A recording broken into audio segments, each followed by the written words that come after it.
antara paparan menarik hari ini. Suruhanjaya Pencegah Rasuah Malaysia akan panggil Muhyiddin jika ada keperluan isu Spenco. Pimpinan Pakatan Harapan di Johor jangan mengemis jawatan. Barisan Nasional Johor mahu kekal status quo.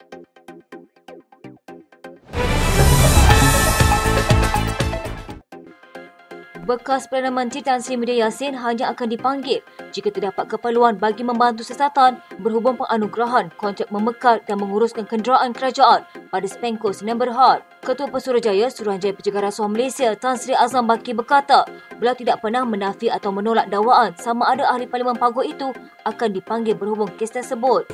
Apa maksud dia? Saya sebenarnya hanya membuat kenyataan. Bila ditanya tentang adakah beliau akan dipanggil, saya mengatakan saya tidak nafikan, saya tidak menolak, tapi saya bergantung kepada pegawai penyiasat saya. Jadi saya sebenarnya tidak lagi mengatakan tidak membuat sebarang andaian di sini dan sebagainya. Jadi itu satu perkara biasalah bila kita membuat kenyataan. Bekas Perdana Menteri itu menerusi hantaran di laman Facebooknya menafikan beliau terlibat dalam sebarang salah laku berhubung pembelian kontrak, pembekalan dan penyelenggaraan kenderaan kerajaan kepada Spenco. Dalam perkembangan lain, Azam berkata, SPRM akan membuat semakan notis merah terhadap menantu Muhyiddin, Datuk Seri Muhammad Adlan. Beliau berkata Polis Diraja Malaysia telah membuat permohonan notis merah kepada Interpol terhadap Muhammad Adlan dan peguamnya Masud Saad pada Oktober tahun lepas. Pada 22 Februari lepas, Azam dilaporkan mengesahkan siasatan pertuduhan pecah amanah jenayah membabitkan Muhammad Adlan sudah selesai. Namun sehingga kini beliau belum dapat dikesan dan masih tidak pulang ke tanah air setelah meninggalkan Malaysia pada Mei tahun lepas.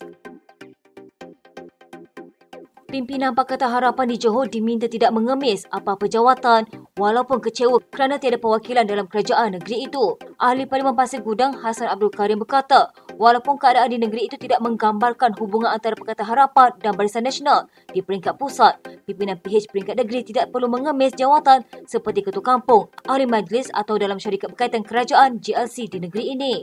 Katanya kepimpinan UMNO menerusi presidennya selesa bergabung dengan PH di bawah Datuk Seri Anwar Ibrahim namun ia tidak diterjemahkan di Johor.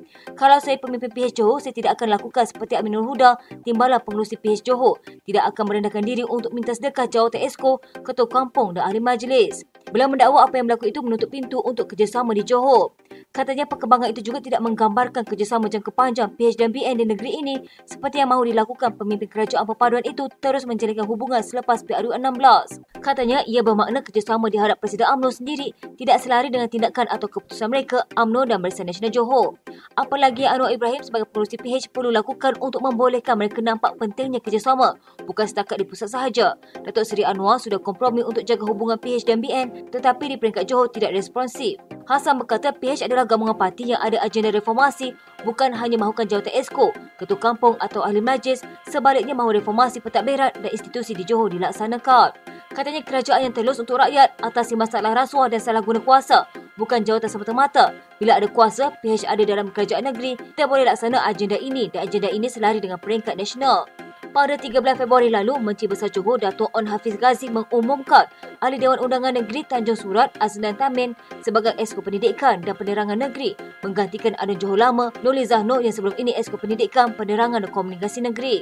Sebelum ini, Timbalan Pengerusi PH Johor Aminul Huda Hassan berharap Barisan Nasional Johor dapat melakukan perubahan dengan membuka pintu kepada wakil rakyat PH berada dalam Barisan Esko Kerajaan Negeri dengan memberikan sekurang-kurangnya 3 portfolio kepada mereka.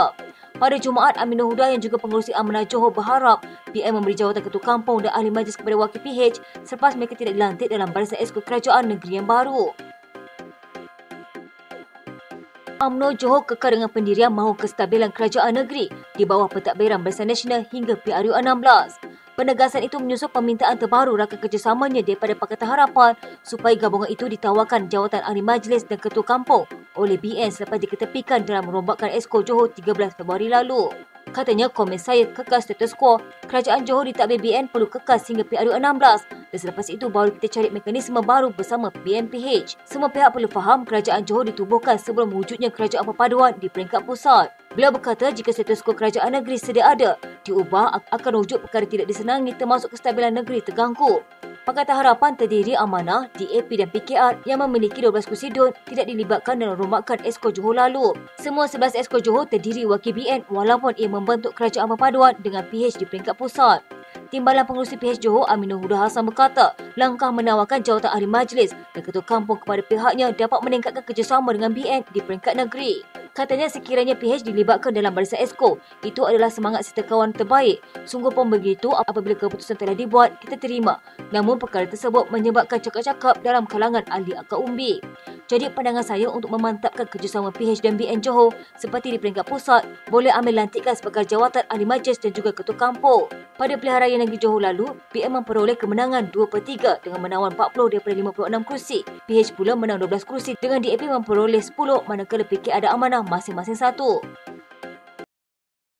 Sekian berita terkini di TV pada hari ini. Jangan lupa follow Facebook dan YouTube Dalam TV. Dapatkan info terkini di Facebook serta YouTube di TV.